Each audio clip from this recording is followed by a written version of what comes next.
Lovely to be with you. The Court of Public Opinion from the garage and, of course, from the heart. We're here 5 days a week. Monday, Tuesday, Wednesday, Thursday, Friday. We post a different session of the Court of Public Opinion every day. Thank you for all your feedback. We'll have a look at some of the things that are around that worry me, and I think there are things that, of course, worry you.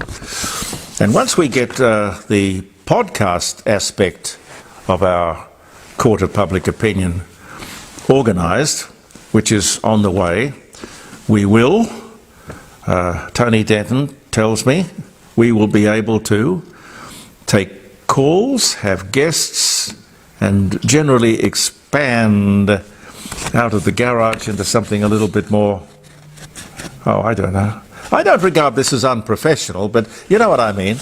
A studio where you can play a bit of music and you can have some guests and take calls. I think that's like having a radio station without any of the problems. Anyway, more to come.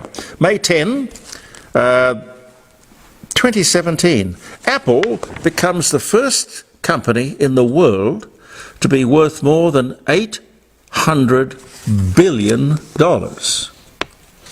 God, can you get your mind around that? Hell. Gee whiz. 1940, Winston Churchill succeeds Neville Chamberlain as the British Prime Minister for World War II. The first German bombs on the same day of the war fall on England, in Kent. And the same day, Nazi Germany invades the Netherlands, Belgium, Luxembourg and France. So I guess it's on for one and all. Nelson Mandela sworn in as South Africa's first black president in 1994. David Brown.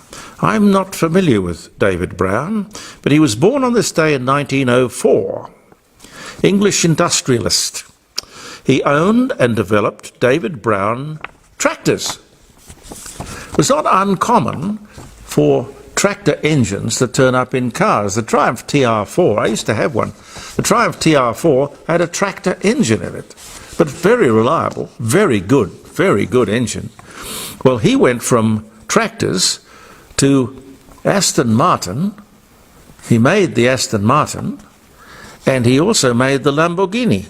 No, I'm sorry, the Lagonda. The Lagonda. He was born in Huddersfield in England.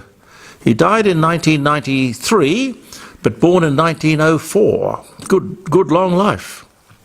And speaking of cars, Carroll Shelby, the American automobile designer, he dies at 89, 2012. He designed the Cobra, legendary car, from which a lot of the other cars, like the Mustang, you can sort of see the influence that he had over a lot of American cars. I mean, even the Thunderbird, too. A hand grenade was thrown about 65 feet at the US President, George W. Bush. I don't remember this. He was giving a speech to a crowd in Georgia, and it didn't go off. Malfunction. Would have killed him had it gone off. 2005 was the year. This was the day. Donovan, Scottish guitarist and singer and songwriter. Sunshine Superman, Mellow Yellow. Seasons of the Witch. Born in Glasgow, Scotland on this day in 1946. Best thing he ever did, I think, was The Universal Soldier. Pete, you're much more into music than I am. Yeah, it was good. I like Catch the Wind. Oh yes, I may as well catch the wind. Yeah, no, that's a great song. Heck, I haven't heard that for years. I'll sing it for you. All right. Not now. Have you got it on any of your records? No. It's a wistful, lovely song. Donovan. Canadian physician. Clooney McPherson first presents his gas mask invention to the British War Office. 1915, I would have thought that was a timely, very timely invention. That was 1915. 1899, Fred Astaire, American stage and screen, tap dancer, singer, night and day, cheek to cheek, let's call the whole thing off. And actor, Royal Wedding, Easter Parade, Swing Time, born in Omaha, Nebraska. He died in 1987, but he was born in 1899. Adolf Hitler's deputy, Rudolf Hess, escapes to Britain to open secret negotiations with the Allies, parachuting into Scotland on this day in 1941. That did not end well. No. Joan Crawford, Mummy Dearest, American actress, dies of a heart attack. Between 69 and 74, the year of her birth is disputed, but the year of her death was 1977. British Longitude Act awards clockmaker John Harrison £10,000 for the invention of the naval longitude clock on this day in 1765. Where would we be without longitude and latitude? Probably lost at sea, I would suspect. And John Wilkes Booth, who keeps popping up from time to time, American stage actor and assassin of the President Abraham Lincoln. He was born in Maryland, Bel Air in Maryland. He died in 1865, shot dead. Born 1838. And one more, Decca Records signs the Rolling Stones on the advice of Beatle George Harrison on this day in 1963, 1967, Rolling Stone Keith Richard, Brian Jones and Mick Jagger arrested on drug charges on the same day. Yeah. Anyway, if you remember the day for any reason, as I say, I hope you'll have a fantastic day. Happy birthday, happy wedding anniversary, happy whatever it might be. But of course, every day we have is precisely what we make it. You might have noticed yesterday, Bugari shot in here. She runs around the place all the time, but she hopped up here on my lap. And she's so excited that the king, his choice of dog isn't the Corgi, but it's the Jack Russell. He and Queen Camilla have two rescue Jack Russells. Very pretty dogs, very loyal, mischievous, I must say, but lovely dogs.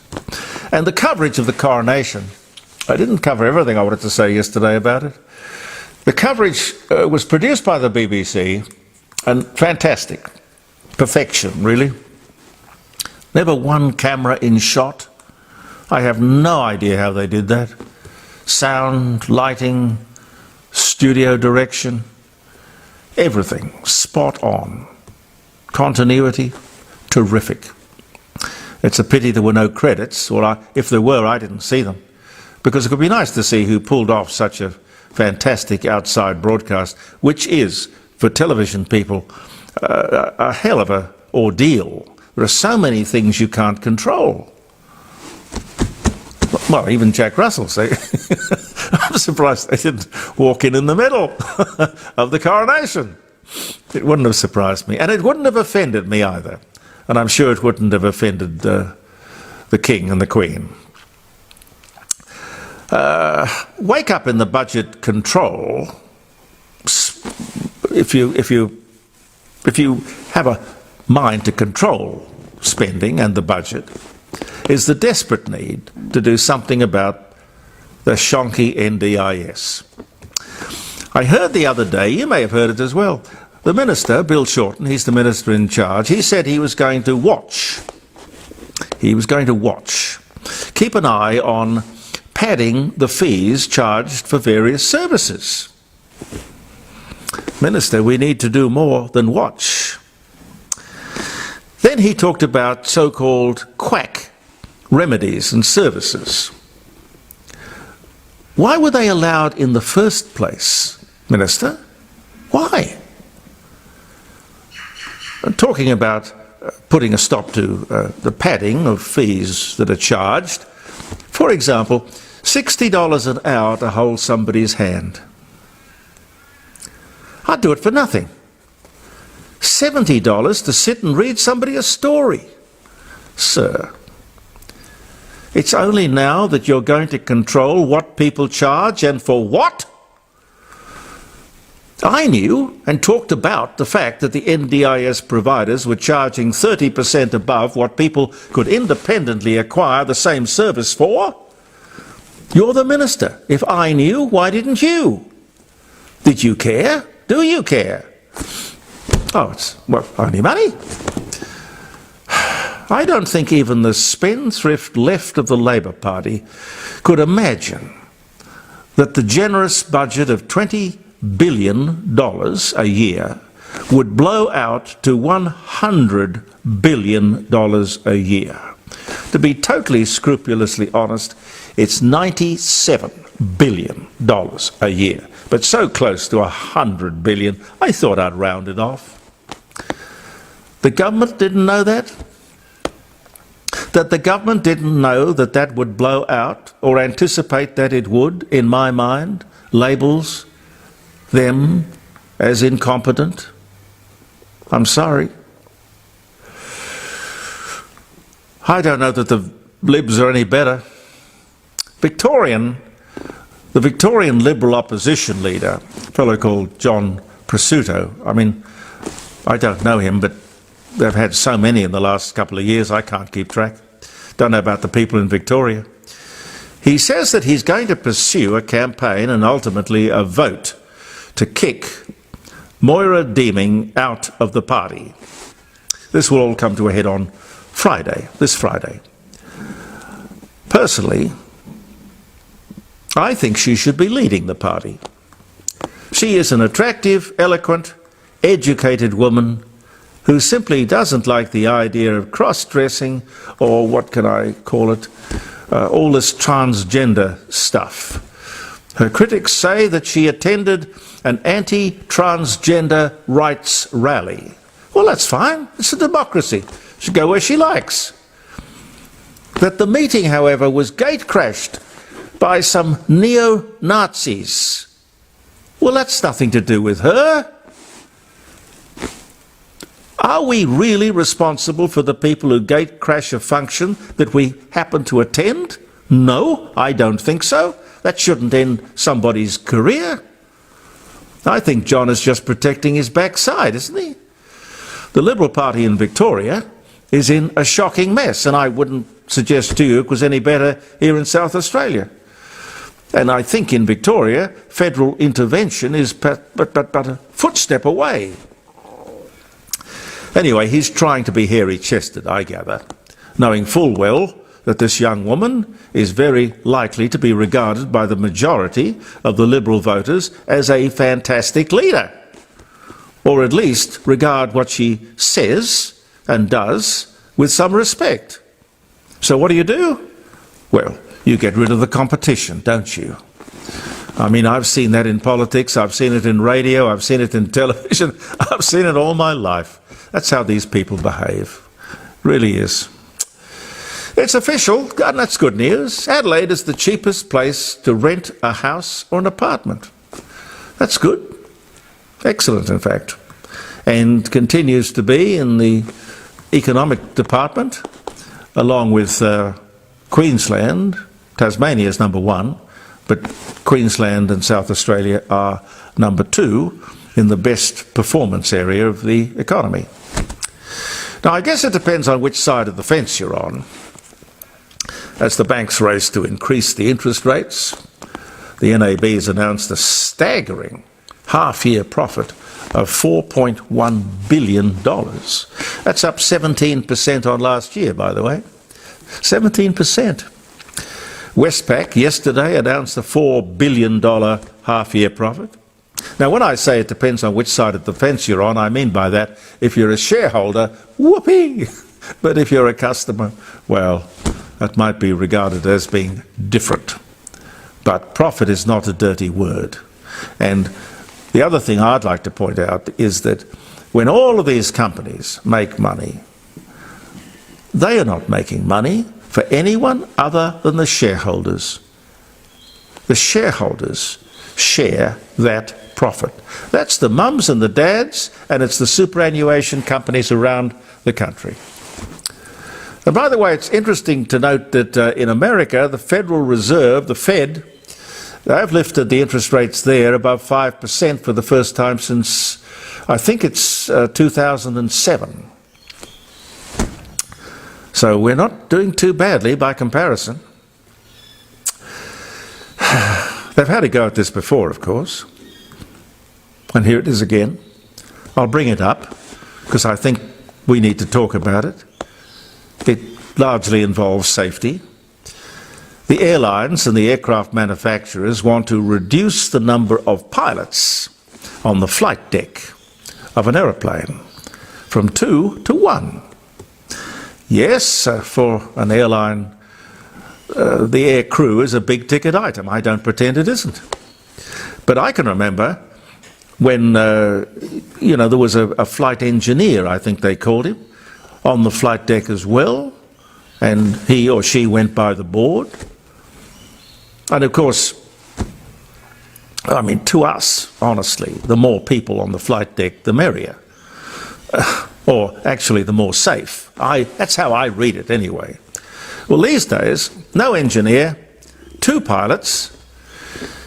Yes, computers and artificial intelligence can do amazing things, but the pilots will argue, quite rightly, that the perception is reality.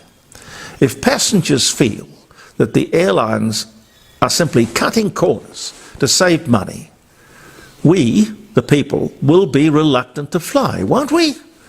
Confidence is fragile. No one gets on a plane. I don't know. I mean, I don't do it often enough, really, to make a proper comment. But I can't imagine anyone not being a little nervous getting on an aeroplane. I mean, flying is just a totally unnatural thing to do. Tony Denton says no. I'll volunteer for the speeches. Well, he used to make them, you see, so he has much more confidence in aeroplanes. But, 2 pilots make flying safer. I'm sorry, that's my perception. Tony, would you agree or not? Absolutely. Yeah, Tony says absolutely. 2 pilots make flying safer. There's always a qualified person in charge of the controls, because during that flight, somebody's got to get up and go to the toilet. And Somebody has a heart attack. somebody can have a heart attack. They're so careful about it that neither the 2 pilots don't share the same meal. They have to order a different meal just to be on the safe side. Safety, safety, safety, safety. No, if the airlines do this to help their bottom line, there's no other reason that they would do it, they will severely damage their bottom line. That's my belief anyway. Have I got time for one more? I saw a commercial the other night. Oh dear. Ford have launched their new electric Mustang. Not like my 1965 classic Mustang, V8 Mustang over there. No, I've never heard of anything as silly as an electric Mustang. Look, time may prove me to be totally wrong. They even quote in the ad a bit of Henry Ford. Things like, if I can get it right, if you continue to do what you have always done, you will get more of what you've always got. Yes, well, I suppose that's true. And he says things like in the ad, if I had asked people what they wanted back then, they would have said a faster horse. Probably true. But you can't take the Ford Mustang, even with the cleverest advertising in the world, and make it sexy. I'm sorry. You can't make the Mustang electric. I hope you have a limited production run of that, Mr. Ford, because who the hell's going to buy an electric Ford Mustang? Like I say, I could be totally wrong. Time will tell. I'm Jeremy Cordeaux. Peter Clayton will be back. We'll both be back. Tony Denton may drop by as well. We should start having an audience with the Court of Public Opinion, or at least a jury. Why not? See you tomorrow. Believe in yourself, and goodbye for now.